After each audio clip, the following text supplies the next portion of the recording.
everybody? It's Angli at Next here again, and today I just wanted to showcase a little bit of the new build that my buddy and I have been throwing around a little bit for the Great Weapon Fighter.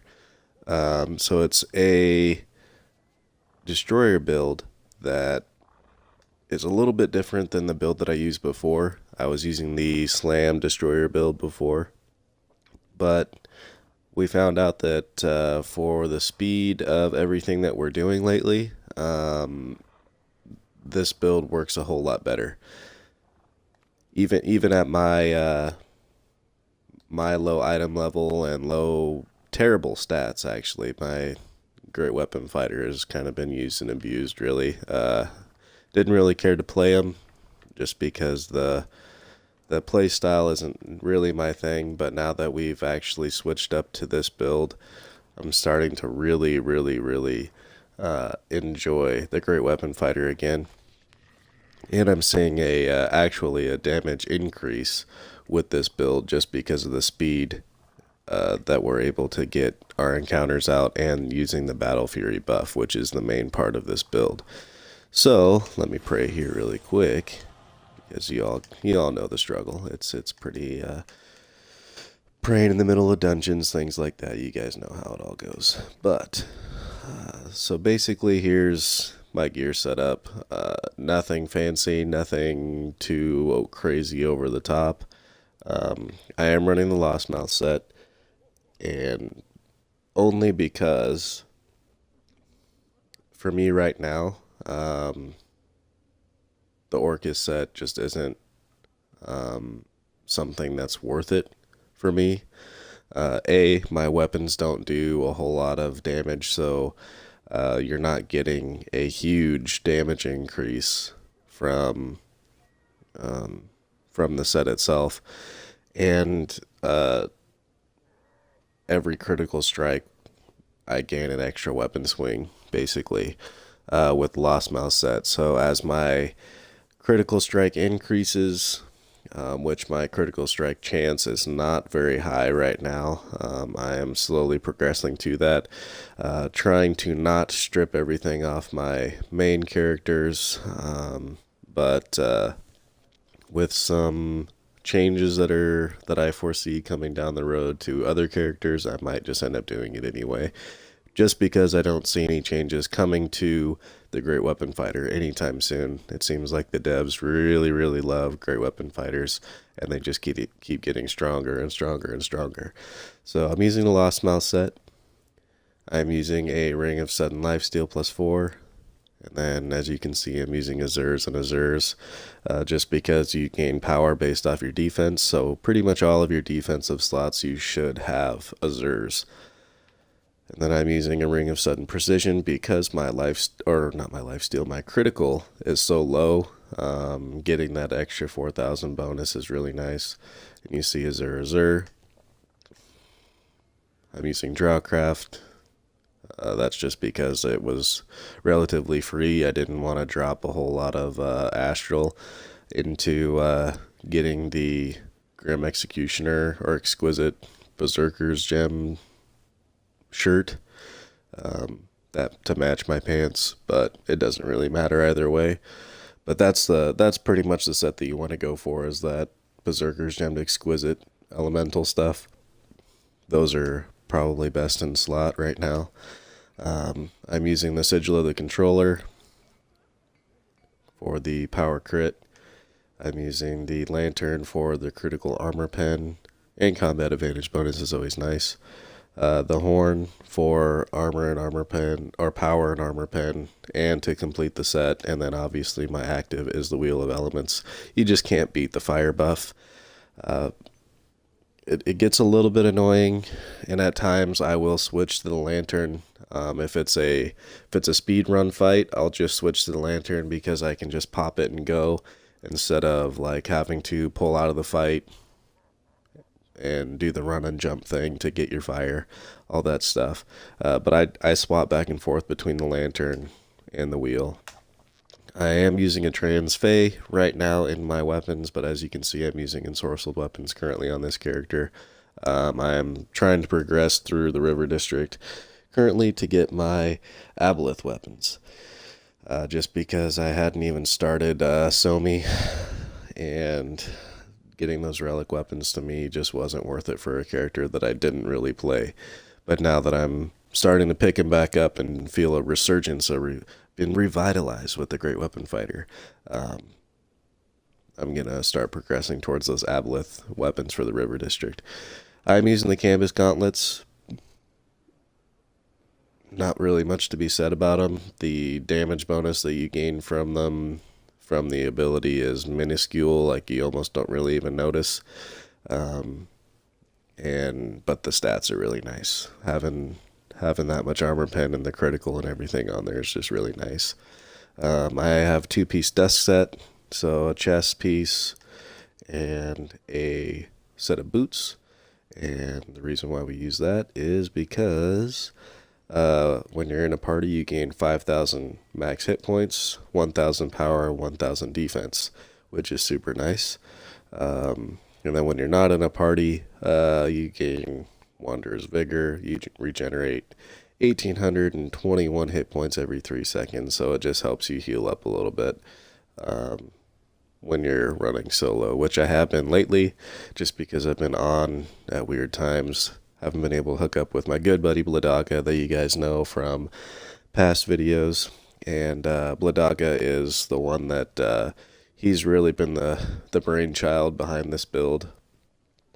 But I basically just came to him and said, hey, what can we do to the Great Weapon Fighter that will make it so that we can achieve the amount of stacks, the amount of damage that we want to do in the speed runs that we have been doing, just because we have graduated to the point of with our characters that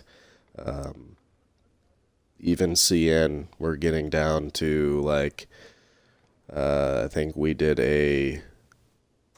him and I carrying a group did like a 19-minute CN, which is pretty quick, especially for us not being super high item level.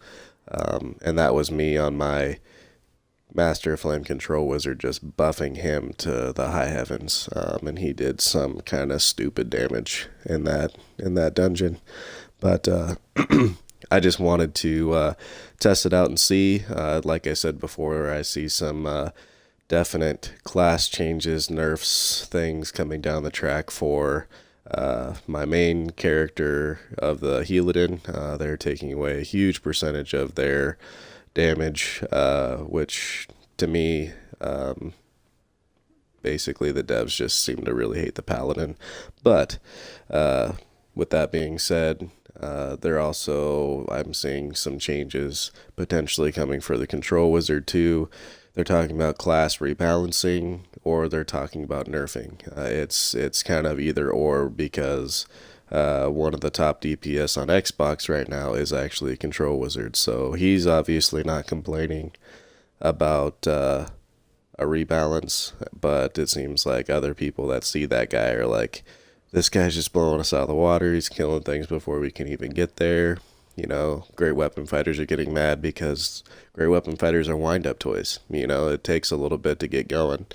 And when a Control Wizard does 2 abilities and they're all dead, it kind of gets frustrating. So, we'll get into the meat of the build here. So obviously you're going to go all your points into Strength and Dex.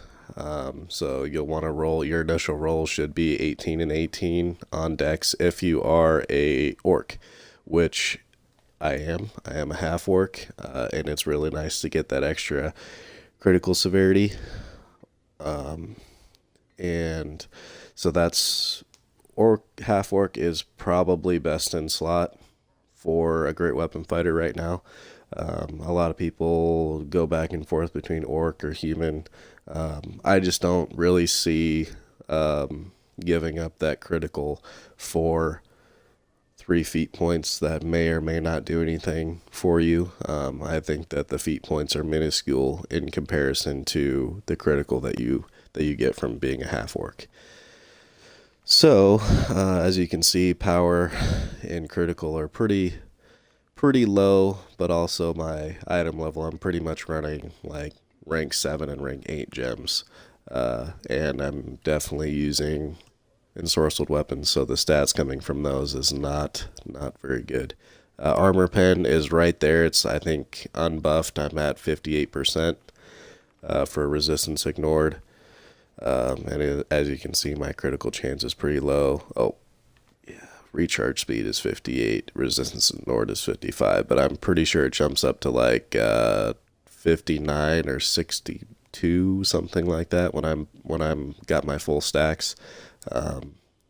So it's pretty much fine where it's at. I'm not dumping anything more into armor pen, but that's pretty much it. Damage resistance, it's a little bit low, especially since we gain power based off of our defense. My defense is pretty low. It's pretty sad, actually. So yeah, my defense is only 8,000, but it's not too terrible. So we'll get into the powers. Powers here, obviously, as a destroyer, you're going to be using Sure Strike, and your main personal is destroyer, because that increases your damage stacks, and you're just gonna get skyrocketing damage, and it's gonna be really nice for you to have that, because it's just a passive. You hit more than 3 enemies, and you start getting stacks of destroyer, and you gain damage percentages based off of your stacks, and that also increases with our feats, which I'll show you here in a minute. I am still running slam, but I'm not feeded into the gaining the power buff from slam. I just use it as the debuff on the enemy, because it slows the enemy. It slows the enemy and gives them kind of a damage debuff. So they hit me less hard, and they're slowed, so they don't run away from me as easy, which is nice. Hate it when people back out of the way when I'm trying to swing, or when I'm trying to use my IBS and they're just out of range. And I'm using Weapon Master because my critical is not high enough, so I'm gaining these stacks of extra critical hit chance, just to supplement, because my critical is not high enough. But eventually, once you get to the point where you're in that 92 to 100% crit range, you're going to go with Wrathful Determination. So, but most of these are just building down. I don't ever even use them. Like Steel Blitz, Flourish. You could use Flourish in soloing, just because it does have like a little bit of a stun mechanic. It's really nice, especially earlier on before you get good gear and things like that. Running through your dailies can be kind of rough, so you can use Flourish instead of Indomitable Battle Strike. But Weapon Master Strike is your friend. There are times where I don't even remember how to use my right trigger, because I basically use Weapon Master Strike the whole time. I'm using Weapon Master Strike, because it does like that 180-degree arc in front of you, so it's anybody in front of you, and procs your destroyer stacks up really fast, and then also generates your determination very quickly as well.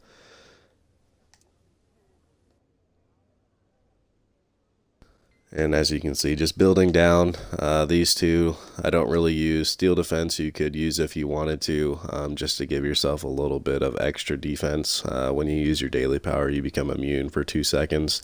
You could use it, especially if you're really low on the defensive side. I am low on the defensive side, but I also have a Transbark shield, so I don't really need it. And things usually die pretty fast, and if you're getting with a good group that has a proper tank or a decent DC, you won't need this. But this is the main change to the build right here. Using Battle Fury instead of like using Daring Shout, where we were doing 25% more damage to marked targets, that sort of thing. That was the build that I was running before. But Battle Fury, it increases your damage, increases your action point gain, and you get your stamina refilled. So basically you can sprint into the battle, which if you have the Icewind Dale boon, that you gain 2000 power based off the amount of stamina you're missing. So if you're missing your stamina and you rush into battle, hit your battle fury, do your weapon master strikes, your stamina is immediately refilled, so you can start your sprint again. So it's just really nice. Really nice to have that extra stamina refill. And especially if you rush in and then figure out, oh, hey, my team's not with me like most great weapon fighters do. At least you're not sitting there going, oh, I don't have any stamina. Your stamina is refilled and you can run away. And then just building down, punishing charge. I don't know of anybody that really uses it outside of PvP. Indomitable battle strike. This is going to be your single hardest hitting ability in the game. It hits like a truck. Even on my character, I'm seeing some monster crits, and my crit is not very high, but for some reason the crit chance for Indomitable battle strike is very high. Like sometimes I feel like it's almost a guaranteed crit, which it's not, because I've seen some that aren't, but it crits very, very often and hits like a truck.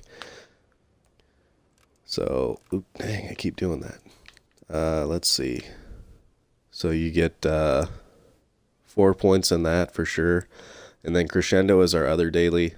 If you get to the point where you're doing single bosses like Orcus, or Sindrith in Temple of Spiders, things like that, Lost Mouth, you can start using your Crescendo, unless you're really having issues with taking damage, and then use Slam for the damage debuff. But other than that, those bosses don't move, so the slow doesn't do anything to them, and slows don't affect bosses most of the time anyway. So you start using Crescendo just to increase your damage even more. And it's a good thing, especially like on Lost Mouth. He does his wing flap and it blows you away, and all you have to do is like take 2 steps forward and activate Crescendo, and you'll close the distance. So it's pretty nice. It's a really it's a good utility tool to have, especially because it does interrupt. It does kind of have a stun. It has a fairly long range where you close the gap, like I was saying, and then it does very good damage as well. So building down again, Hidden Daggers. This is never going to come off your bar. I don't care what build you're running, unless it's a tank build.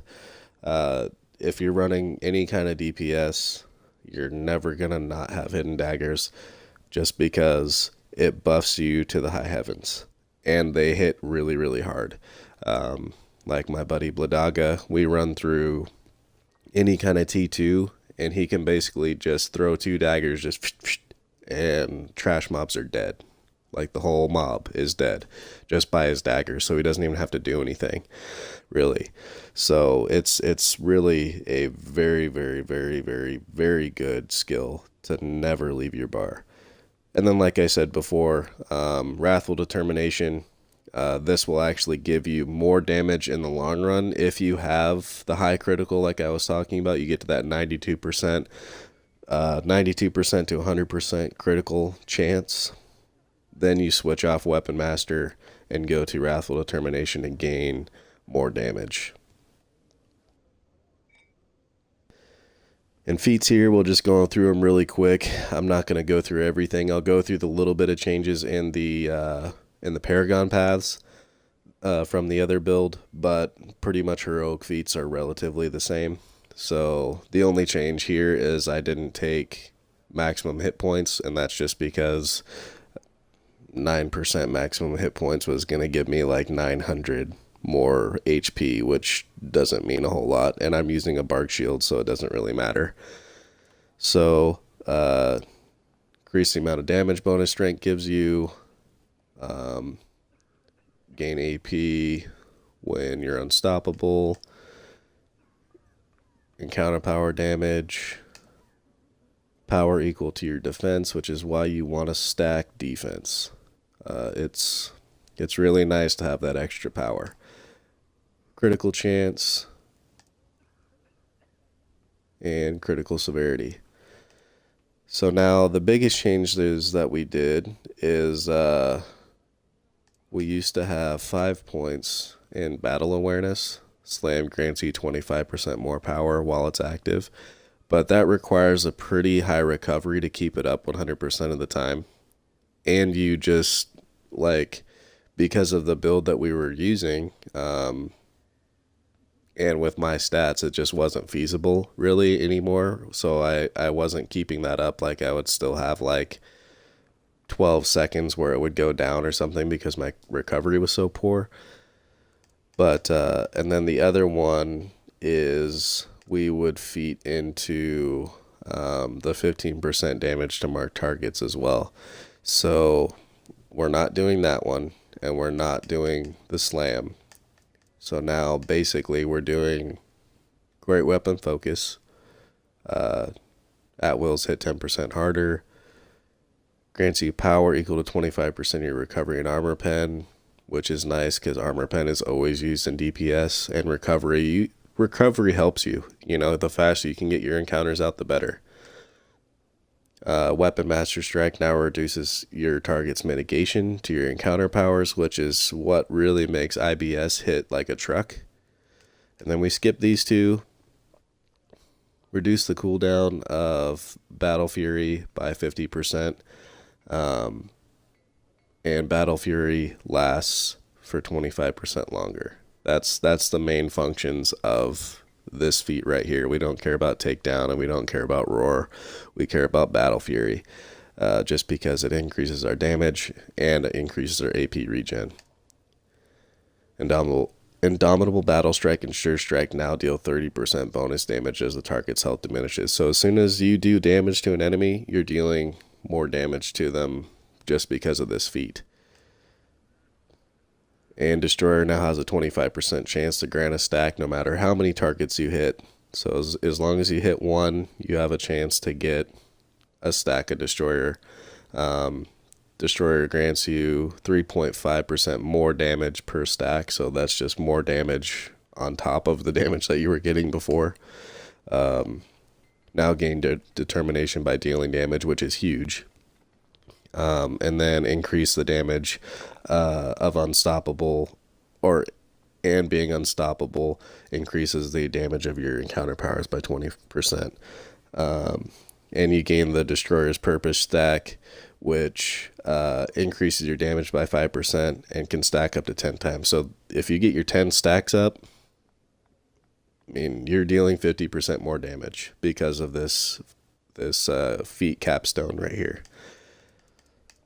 Then the last two is Student of the Sword. Critical strikes lower the target's resistance to your attacks by 5%. So lowering their resistance to you means you deal more damage to them. And then combat advantage damage by 5% and crit chance. So that helps out a lot because in most dungeons, especially in the boss fights where it really matters, where we great weapon fighters are the boss burners, like things go down super quick, you're pretty much always going to have combat advantage. There's always going to be someone on the other side of the boss, so you're going to gain combat advantage, and it just gives you that additional damage and the critical chance. And like I said, I haven't played on this tune a whole lot, so there's a lot of these campaigns that I haven't even completed. Some of them I haven't even started, but I'll go through them all here really quick for you. So Sharandar, basically damage across the board, 400 power, 400 crit, 3% action point gain. When striking a foe, you deal the 20,000 arcane damage. And then Elvish Fury, which gives you stacks of power every time you kill something. Dread Ring. I went critical instead of power because my critical is so low, so I was trying to supplement a little bit. I went lifesteal over regen, and then 3% resistance ignored just helps just helps with armor pen. And then I took this one, the Enrage Regrowth.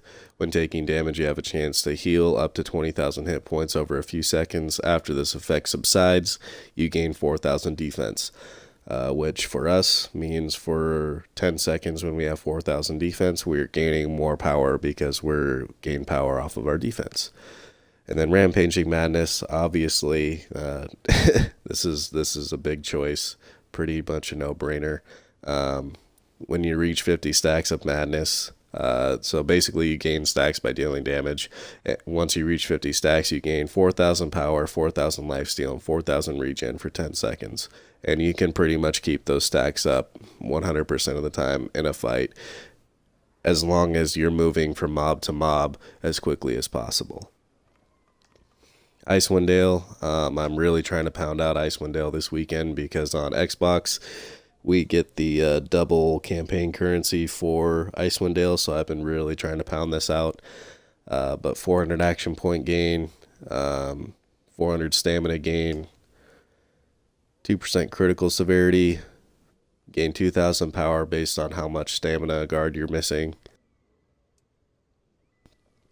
And then you could do the avalanche one, so you when you take damage from a foe, you gain a stack, and then once you reach 20 stacks, you deal 15% damage in an AoE effect around you.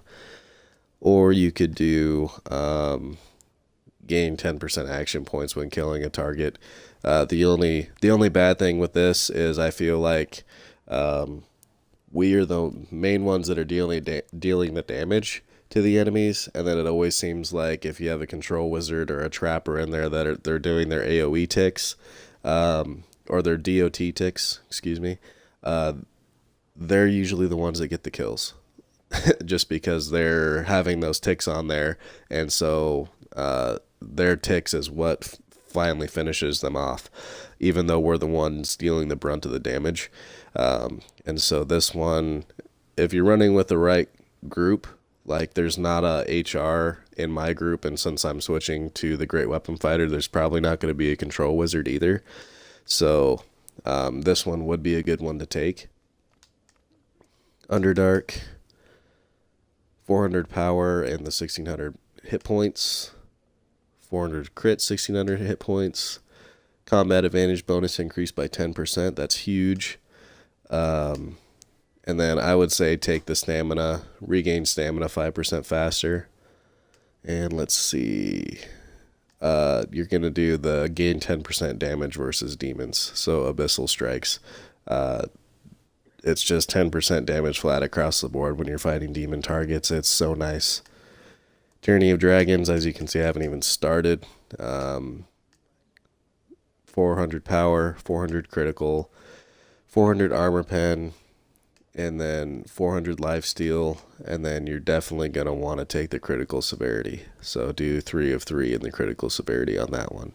Critical severity just means your crits hit that much harder, so your crits are going to hit 8% harder. Maze Engine, 5% lifesteal severity, and you could take combat advantage here. Action, you gain 3% action point gain. And then when striking a foe, you have a chance to gain 2,000 critical strike for 6 seconds. If you're already at the high crit strike, or the crit chance, you could take something else. You could take, like, while below 30% health, you gain a shield. But I'm gonna take this one because my critical strike is so low. Elemental Evil, 300 power, 2,000 maximum hit points, 4,000 or 4% lifesteal severity, 2,000 maximum hit points, 400 critical, 2,000 hit points, and then when taking damage, you have a chance to heal for 2,400 hit points, and you gain 1,000 critical strike for 10 seconds after that. So again, just trying to supplement my critical strike here. Storm King's Thunder. You're going to take lifesteal, gain 2% lifesteal and 1,000 hit points. You you could do either or on this one. I would probably go stamina gain just because I sprint a lot as a great weapon fighter. So the 400 stamina gain and the ever frost resist. Um, you could do again either or on these ones as well. Recovery helps us out a little bit, or you could do when taking damage, you deal 2,000 bonus damage on your next attack. You could do either or on that one. Um, so this one is really your preference. If you're going pure octane, high octane um, build, you could do this one to deal the 2,000 fire damage to all nearby enemies when you kill a foe. Or if you need to be a little bit less squishy, 3,200 max hit points with the Everfrost resist. And then, let's see. You could do this one when you strike a foe, you gain a stack. When you reach 10 stacks, you deal 14,000 damage. 2 targets close to you, but that's the 3 stacks. Or you get the 3 points in there, so it would be 10,000, 12,000, or 14,000. So yeah, that's probably the only one that we are gonna do. I wanted to go for healing warmth on my Healadin because of that damage, but with the changes that are coming up, that's not gonna be relevant anymore. So Chill of the Winter and the Cloak Descendancy. You know, I honestly I haven't progressed far enough through the Cloak Descendancy to even get a boon on even my main characters. I've just been running dungeons and uh, just trying to farm up the materials and stuff on Cloak Descendancy that I haven't even looked at this. So it's going to take a little bit of reading. So you would probably do this one just because when you kill an enemy, you have a chance to get an AP boost to you and your allies.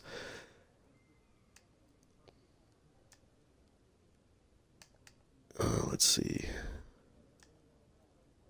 Then 2% critical strike severity and maximum hit points. That's a good one as well. And this one's kind of a toss-up, lifesteal or recovery.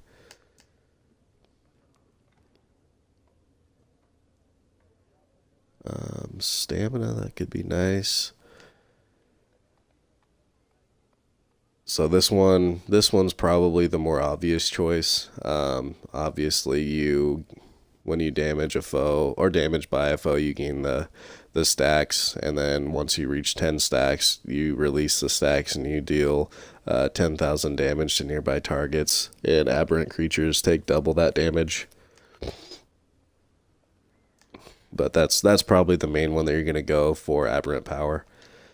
But that's pretty much it, guys. I don't have a whole lot of fanciness when it comes to companions. And I have 2 rank 11s and a 10, which my 10 is ready to upgrade. I just don't have the superior marks currently. But I'm running kind of garbage companions here. The only 2 that really matter is this guy and this guy, which I really wish that I could increase. But the reason I'm using my mercenary is because if you have melee companions, they're in there hitting the boss, and they're also gaining the buffs from your DC.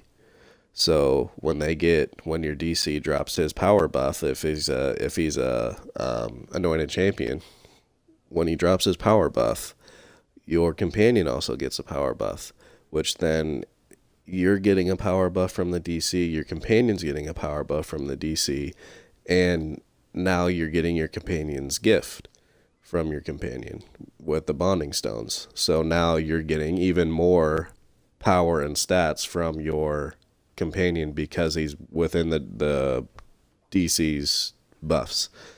So you kind of want to use a melee, definitely use a melee companion.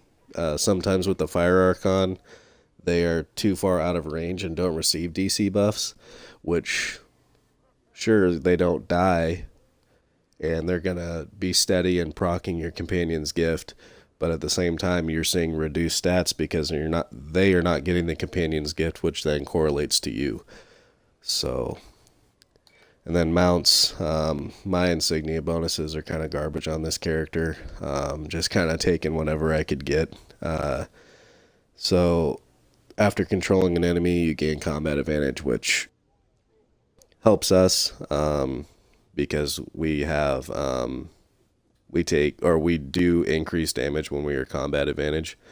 And then gain power and defense when your companion is attacking. Wanderer's Fortune just to get some refinement. Magister's Patience on critical strike applies the damage over time to foes or heal over time to allies. Decrease defense, deflection, lifesteal, and increase your power. This is not ideal because we need our defense to help us increase power as well, but it's just the best option that I had for right now. But that's pretty much it, guys. I appreciate you guys watching me. I'll be doing some gameplay for this build later on. I just don't, my buddy's not on to be able to have him be on his tank and actually have a tank that I can trust. So, as always, guys, like, share, subscribe, anything like that. Be sure to follow up, read the description. There's a lot of information in my descriptions. It's not necessarily build related. It's about the video and about just me, my channel, my team. So definitely read through the descriptions. You're going to be seeing my new all-inclusive video. That's my intro video that I just had made. And so you're going to see that for the first time, and you're going to see information about that in my descriptions below this video as well. So once again, guys, I just want to say thank you for supporting me, supporting my builds, things like that. And so other than that, guys, just like I said, like, share, subscribe, all that good stuff. Have a good rest of your day. Enjoy the build, and good luck in Neverwinter.